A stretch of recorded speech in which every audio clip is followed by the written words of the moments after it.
Hi, and thanks for watching. It's Amanda, and in this video I'm going to discuss the different kinds of inks used for rubber stamping.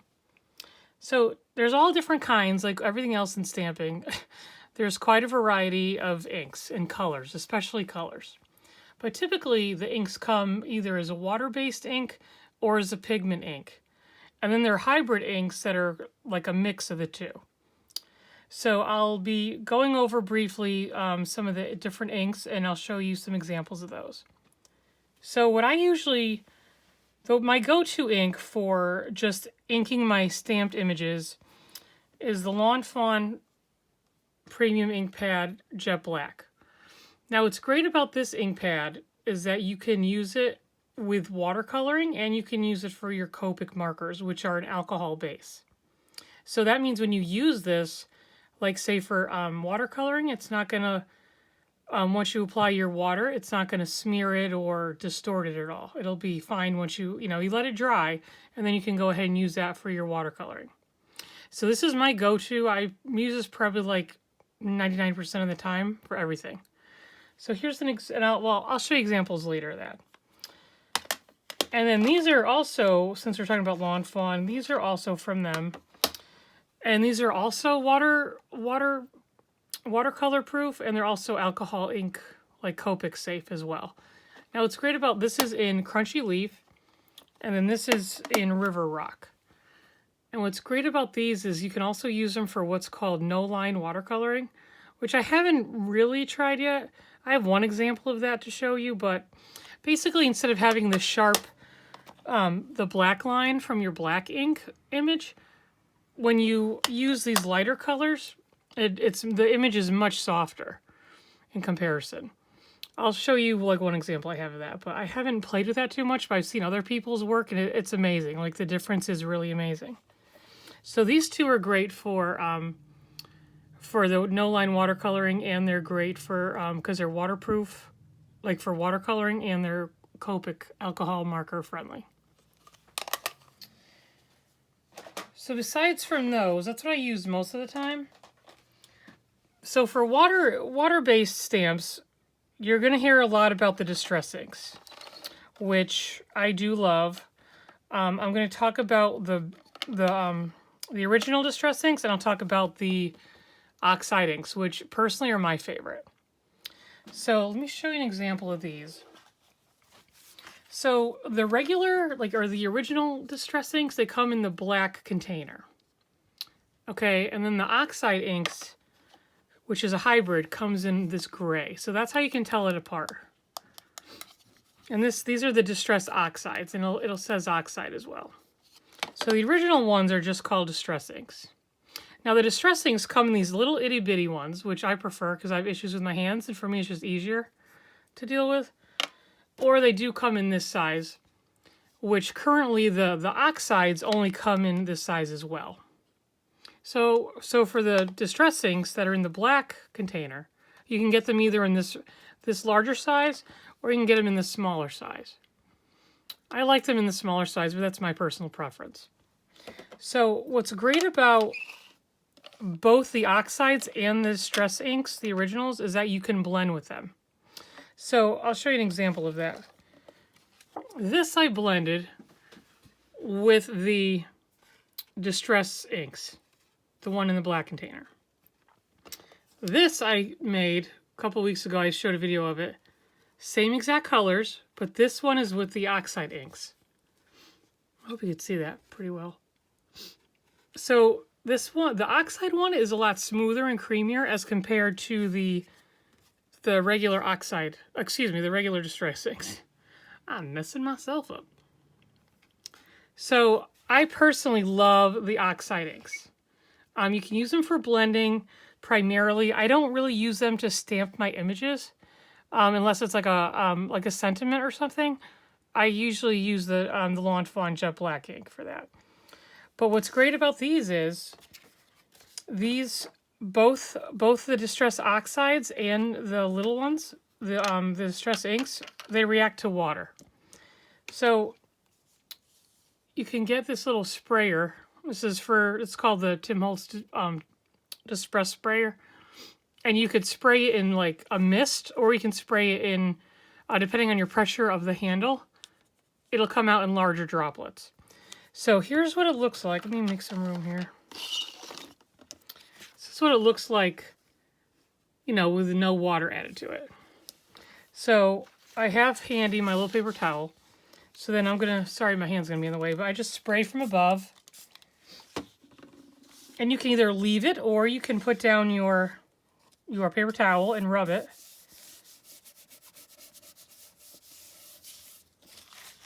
And then you see all these little, you see how that reacts? That's pretty cool. And that's like, they say like that's a distressed look. And that's like, that's really, it's pretty neat. Because like you can do like space scenes or, you know, whatever. You can do a lot with the distress inks. At some point, maybe I'll do a tutorial on them, but like right now I'm focusing on intro stuff. But that's how it looks in comparison with no water. And yes, the oxides, like I said, do react with water as well. So I personally don't use the distress inks as much because I'm not the best at blending. But I did use my my Picket Fence blending brushes to do both of these, which I love, and these are handy to blend, because usually we use these. So before the blending brushes came out, everyone used these, and these are also a Tim Holtz product. So you get this little handle, and you just go in circles to blend it. And then you can use, like you see on my oxides, when the oxides first came out, I went ahead and got the foam applicators for each color. And then you just stick them, like I used Velcro to stick it to the top of the lid. But I honestly don't use these much anymore now that these blending brushes came out. These are pretty cool. Like, okay, I'm going to admit, if you're getting into stamping, definitely get a pack of these. These are from Picket Fence. I think these were the originals that came out. The Picket Fence life-changing blender brushes. And I know Tailored Expressions has her own now, and all the stamp companies are coming out with their own version now. But I do like the Picket Fence ones. But anyway, so as I was saying, sorry, I went off on a little tangent there. This is how you know, before the brushes came out, and people still use these, which I had a hard time because of the rough edges, and I have a hard hand. When you blend, sometimes you can get the edges of the circle on there, and it's kind of hard to get out once you get it in there on your piece of work. So I use the blending brushes instead. And I have a video where I use the oxides to make this one. That's on my video if you want to see that. So anyway, back to the inks. So, and that's just that was how it reacts with the water. So I'll put that aside for now. So that if you really like the distress inks, especially the little ones, I don't think I have all of the little ones, but the colors are amazing. You can buy these little tins that you can put them in nicely. I try to be organized, but it doesn't always work. Craft room is a mess. But these are some of the colors they come in. I'll show you another one too. Like I said, I have most of the smaller ones. Put these away while I'm doing that. And what's great about most ink companies, whether it's Distress or Lawn Fawn, they do have re-inkers. So instead, so say, you know, you're using the shit out of your worn lipstick, you don't have to go out and buy a brand new pad. You can just get the re-inker and then just re-ink your pad. And for those of us who are more environmentally conscious, you know, that's great. It makes a lot of sense. So you don't have to throw this out. You're just getting your re-inker bottle for that. And here's some other colors of the Distress inks. They're really gorgeous. I do like them a lot. And these are all by Tim Holtz or under Ranger products. So you can get these at your local stamp store. And then here's my last one. I'll show you these, and then we'll move along. These are more of your natural colors, your browns, your blacks, your like rusty colors. These are great for a worn look, like the tea stain, and there's an espresso. They're great if you want a worn look on your piece of work. So aside from the water-based colors, oh, and another thing, geez, before I forget, you can also use these as watercolor. So you could take this, and then smush it on. I have the Tim Holtz glass mat. You can smush it on here.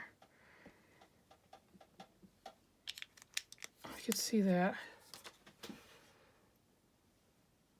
And then you add your water to it. And you can paint with that, which is pretty cool too.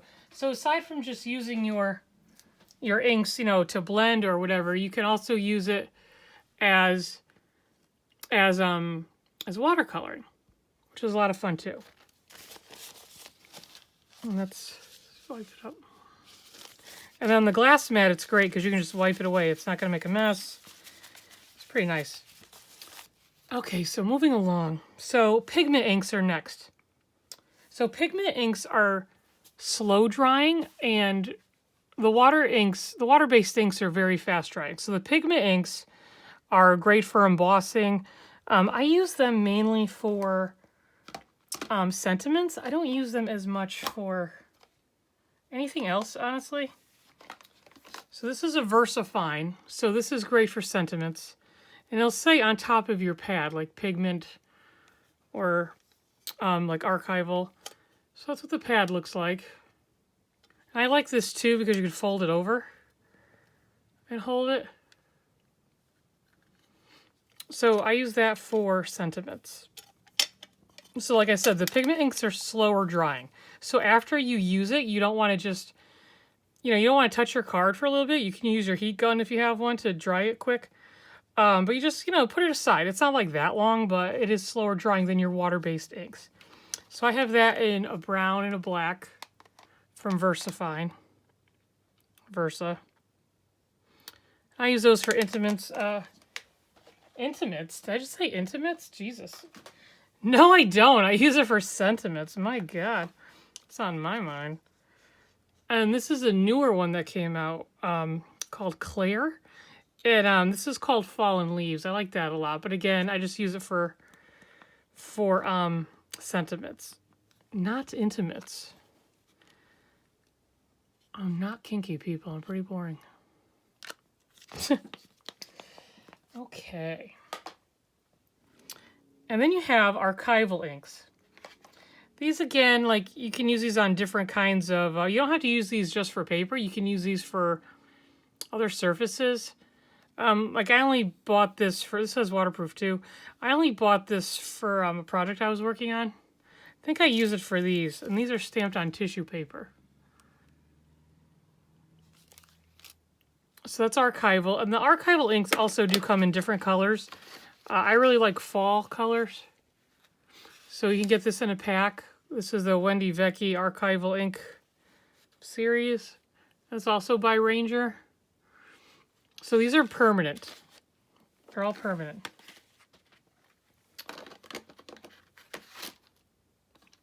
And then StazOn is another one. I don't have many of these, but this you can do on metal. And like if you get any of your like mirror cardstock or if you want to do anything on like a plexiglass or anything like that, this will stay on there. Stays on, hence the name. It's not going to move. Like this I don't use for like on the day-to-day paper. I use this for like special projects. Like if I'm using like a metallic paper or, metals, which I haven't really done, this is your go-to ink for that. And then you also have, these are water-based. This is an example. These are by Hero Arts.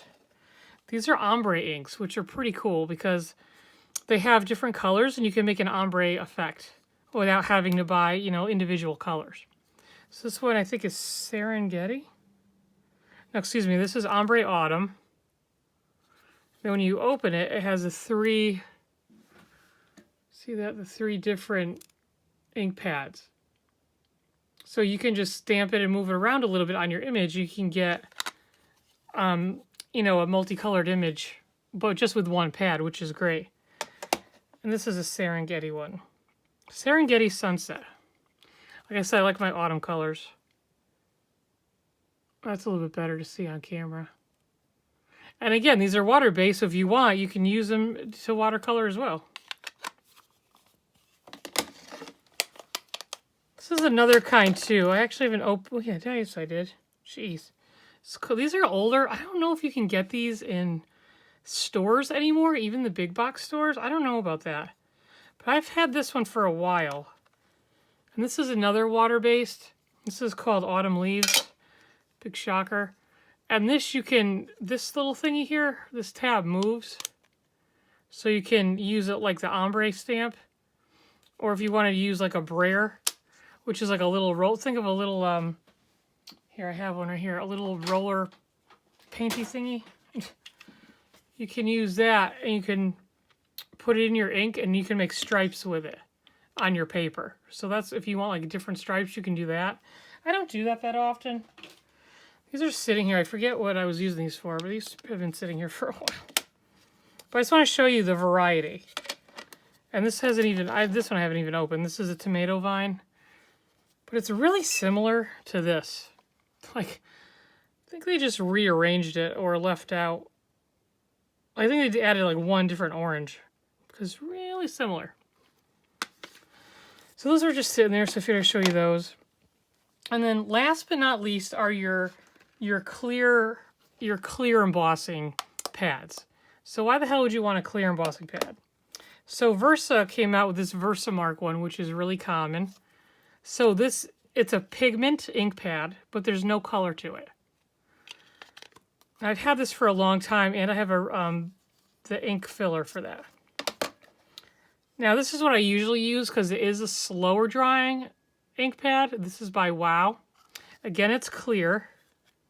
So you use this for embossing. Now I'm not going to get into embossing today, but basically when you emboss, you use your clear stamp pads, and then you add an embossing powder to your sentiment or whatever. Like you can use white, or like this is a really pretty color. I'll show you what I made with that. And you use these powders and they stick to the ink, and then you use a heat tool that heats it up really hot and it melts it, so it has a raised look to it. So here are some examples of that. So this was done in white. The Crafty Friends are the best. That was done with white, this one. This Recollections, I've had these forever. This is in snow. See the name right in the bottom there. So that was, so I've stamped with my Wow embossing powder. Stamped my sentiment, and then I used the heat tool to heat it up and melt it. And that's what that looks like when it's raised. It's pretty nice. I mean, I only use it for sentiments, or sometimes if I'm going to watercolor. Here's another example. I'll show you these. All these three of these cards have stuff in it. This one, again, I used the white embossing powder. And then this one I used, for the sentiment, I used this one, the cactus flowers. It's kind of like another raspberry color, or dragon fruit again. It's really pretty, I think. So that's an example of embossing. So then I'll show you, so here's a few things I've done. So these images are all stamped with the Lawn Fawn Jet Black. And then these white marks, I used a glue pen. Oh my God, excuse me. Oh, a glue pen. I'm losing it. A white gel pen to do these little highlights. But all the stamped itself, though, is all with the Lawn Fawn Jet Black stamped image. And then this is embossed. And I use the clear ink pad. And I use the gold embossing powder that I've had literally for probably like 10 years. Because there's a period of time I didn't do stamping. And it still works. So, if you're getting back into stamping, like if you have old embossing powder, I don't know, mine still works. So don't just throw them out automatically. And then this is an example. I believe I used the gray Lawn Fawn, the let's see, what is it called? The River Rock, to do the neat and tangled. So you can't really see the lines of the stamp. But I watercolored this. That came out pretty good. I do admit I like that one. And that's a neat and tangled stamp set. And then, also on this one, so the back, this is a Hero Arts background stamp. So it's raised with the white embossing powder, and then the whole background, I use the Distress Oxides in the gray container to do the rainbow effect. And that's really fun too, because if you stamp with your clear ink, you emboss it with white, and then you use the Distress Oxide ink over it, you still see your white design behind it. It's called a resist technique. It's pretty neat. I like how that looks. I've been doing more of that lately. So I hope that gives you a good example of different kinds of inks that are out there you can use. They like I always say, they're going to last you a long time. I wouldn't store the inks in like a really hot area. Like, don't store them in an attic. But they're going to last you, and if you can get the ink, the re-inkers for your ink pads, then you're not wasting anything. You don't have to go out and buy another pad. I do have a lot of the oxide inks. I love the colors. They're gorgeous. And I do tend to be one of those, like, I like the whole collection of things. Like, I like to have them all. Even if I'm only going to use a color once, I'm kind of weird like that. So, if you're just starting out with stamping, I would say get one of these for now. Get the Lawn Fawn Jet Black. That's just my opinion. And then maybe if you want to do embossing, I would get either the WOW embossing or the Versamark. But that's what I would start with if you're brand new to stamping. All right, so thank you so much for watching. If you have any questions or comments, put them below. And I'll see you next time. Have a good day.